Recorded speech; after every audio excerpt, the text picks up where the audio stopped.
એટલું ડાર્ક છે. મોર્નિંગના થયા છે 5:30. ગુડ મોર્નિંગ, જય શ્રી કૃષ્ણ, જય સ્વામિનારાયણ. કેમ છો બધા? તો જો ફરીથી બ્લોગ સ્ટાર્ટ કર્યો છે.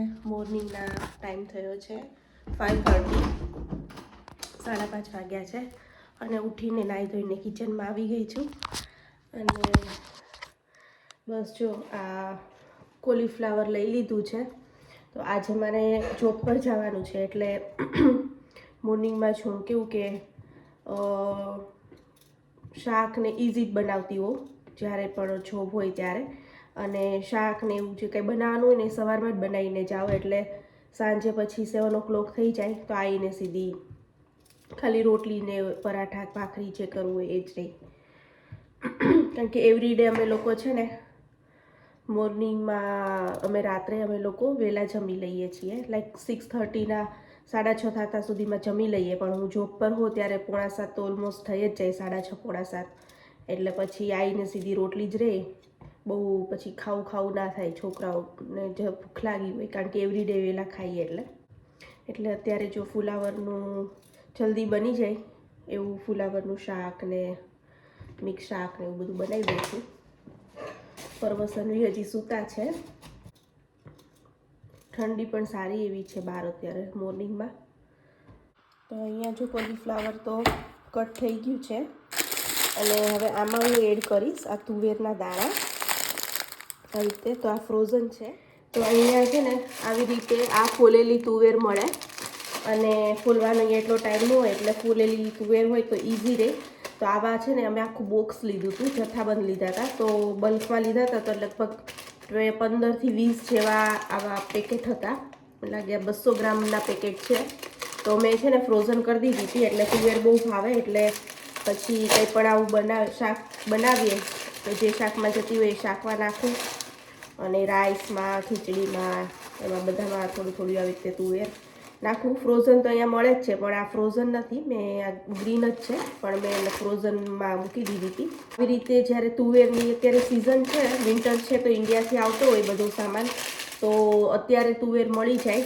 પછી તો કેવું કે ફ્રોઝન જ લેવી પડે બાકીની સિઝનમાં અગર જોતી હોય તો. પણ આ ફ્રોઝન આ બહુ બધી અમે છે ને એક વખત તો લઈ જ લઈએ એટલે આ તુવેર આખું પછી 6 મહિના સુધી, વર્ષ સુધી, જ્યાં સુધી ચાલે ત્યાં સુધી ચાલે.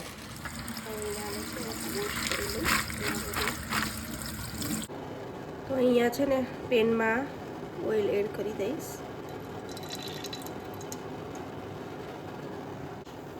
એડ કરી દઈશ રાઈ, જીરું, હિંગ અને હવે આ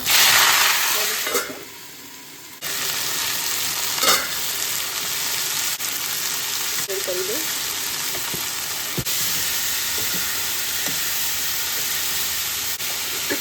હવે આને થોડીક વાર ફાસ્ટ ગેસ રાખીશ અને થોડીક વાર જ ઢાંકણને 2 મિનિટ જેવું ઢાંકીશ અને પછી એને ખુલ્લું જ ચડવા દઈશ શાકને.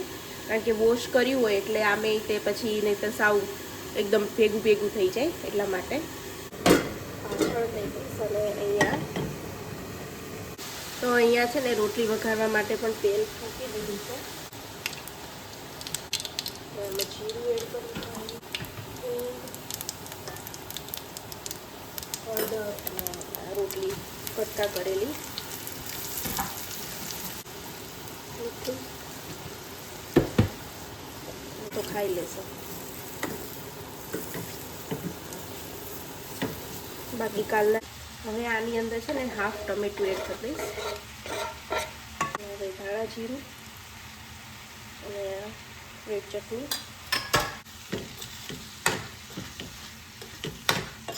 થોડું ટમેટું હોય ને તો આમ થોડો ખાટો મીઠો આમ સરસ ટેસ્ટ આવે શાકમાં. એટલે જ્યારે પણ આમ કે ફુલાવરનું શાક બનાવું ને ત્યારે એમાં ટમેટું તો એડ કરું જ. તો જો અહીંયા મારું બ્રેકફાસ્ટ રેડી છે અને આ છે. તો અત્યારના મારા બ્રેકફાસ્ટમાં વઘારેલી રોટલી, કડકડી અને ચા અને થોડોક અમથો ચેવડો જો જગ્યા હશે તો લઈશ. બધા એવું કંઈક મોર્નિંગમાં આવું બધું ના ખવાય પણ શું કરીએ, ભૂખ તો લાગે. મને તો બહુ જ ભૂખ લાગે. મારે તો ખાવા મોર્નિંગમાં જોઈએ જ, કારણ કે હું ઉઠું ને એ ભેગી મને થોડી વાર થાય ને એટલે ભૂખ લાગી જ જાય. એટલે મોર્નિંગમાં થોડુંક ખાવા જોઈએ. ક્યાં ગયો પરવા? Good morning. ઊંઘી આવે? અમે ઉઠવાનું છો કે? બહુ બધી ઊંઘી આવે છે. સની ઉઠો કે બેટા? સનવી તો હા ઓકે ચાલ 2 મિનિટ સુઈ જા પછી ઉઠજે ઓકે. હા શું ઓઢવાનું આપું? ઓકે. ઓઇલ કરવાનું. ઓ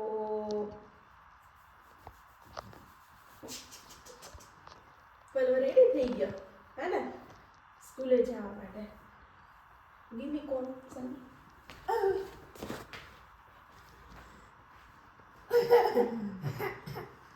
ગુડ બોય.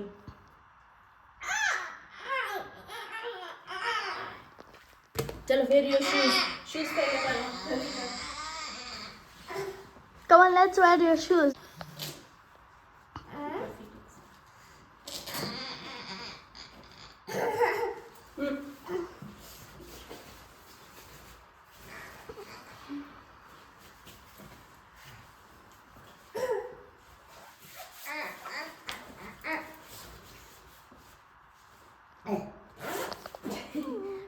हेड क्या गई तारी? आ तारी school bag. Where is your head परवा? Don't put the other.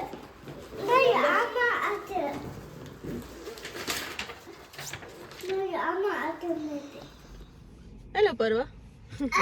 તો પરવાને પહેલા પરવા સનવીને છે ને રોજ એવરીડે મૂકવા જતી હતી એટલે હાફ એન અવર મારો જતો રહેતો હતો, પણ હવે એક છે સનવી સાથે ક્લાસમાં, તો એની સાથે અમે કાર શેર કરીએ છીએ એટલે અમે લોકો પિકઅપ કરી લઈએ અને એના ડેડી જે બીજા પેરેન્ટ્સ છે એ ડ્રોપ કરી લઈ એટલે મારો ટાઈમ બચી જાય. એટલે અહીંયા ખાલી ગાડી લઈને 3 મિનિટ્સ માટે બસ આવવાનું હોય. હવે વેઇટ કરીએ છીએ હે ને કે કાજનાના ડેડી આવે એટલે એની કારમાં જતા રહીએ. હે પરવા યુ હેપી? પરવા ગુડ બોય છે ને, મોર્નિંગમાં ઉઠી જાય નાઇસલી, ખાલી 5 મિનિટ સુવા દેવાનો હોય. બાર આજે વિંડી બહુ જ છે હો પરવા. આજે બહુ પવન છે. મોર્નિંગમાં ઉઠીને ત્યારે એટલો પવન નહોતો, પણ અત્યારે તો બહુ પવન છે. તો જો અત્યારમાં કેટલું ડાર્ક છે અને મોર્નિંગના થયા છે. અહીંયા હજી તો 7:20 થઈ છે અને આજ તો હું વહેલી રેડી થઈ ગઈ છું અને 8 વાગે મારે કામ પર જવા માટે નીકળવાનું છે. 9 વાગે સ્ટાર્ટ કરું એટલે. તો અહીંયા મારું લંચ પણ મેં પેક કરી લીધું છે. કાલે મેં રાઈસ બનાવ્યા હતા તો એ રાઈસ છે. આજે થોડું શાક બનાવ્યું એ લીધું છે. એક બનાનું પાણીની બોટલ થઈ જાઉં, થોડુંક આગું પછી કામ કરી લઉં. તો બસ જો આ રીતનું જ્યારે પણ મારે જોબ પર જવાનું હોય ત્યારે આ રીતનું મારું ડેલીનું રૂટીન હોય છે. અને પહેલાં તો કેવું કે મારે થોડો ટાઈમ લાગી જતો હતો, પણ હવે સનવીને એ લોકોને ડ્રોપ કરવા છેક સ્કૂલ સુધી નથી જવાના હોતા એટલે જલ્દી જ હું ફ્રી થઈ જાઉં છું એટલે એ સારું છે. ટાઈમ ઘણો હાફ એન અવર જેવો ટાઈમ બચી જાય છે મારો. અને હવે છે ને પરવન સનવી છૂટશે તો 2:30 વાગે એવી રીતે છૂટે તો 3 વાગતા ઘરે આવે એટલે એ અમિત પિકઅપ કરી લેશે ને હું તો સાંજે આવીશ. તો ચાલો હું થોડી રેડી થઈ જાઉં અને થોડું ઘરમાં કામ તો કશું છે નહીં તો હું વિડીયો એડિટ કરી લઉં અને રેડી થઈ જાઉં અને પછી કામ પર જવા માટે નીકળો. પોપકોર્ન ખાવા છે? આજે ફ્રાઈડે છે ને એટલે અમે લોકો ટીવી જોઈએ છીએ, નહીતર તો અત્યાર સુધીમાં બેડમાં જતા રહ્યા હોય અને એકાદી બસ ઊંઘ આવવાની તૈયારી હોય. તું શું ખાય છે અત્યારે? શું ખાય છે? પોપકોર્ન. પોપકોર્ન.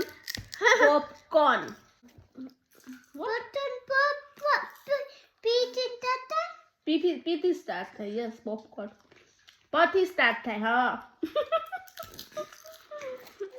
જો તો હવે ખાઈ પીને અમે ફ્રી થઈ ગયા છીએ અને જોબ પર હોઉં ને ત્યારે જો આ રીતનું મારું રૂટીન હોય છે. મોર્નિંગમાં 5 o'clock ઉઠવાનું હોય અને રસોઈ બનાવીને અડધી રસોઈ બનાવીને જતું રહેવાનું હોય અને આવીને ખાવા પીવાનું ને કામ. તો આજનો મારો વિડીયો ગમ્યો હોય તો લાઈક શેર અને સબસ્ક્રાઈબ કરી દેજો.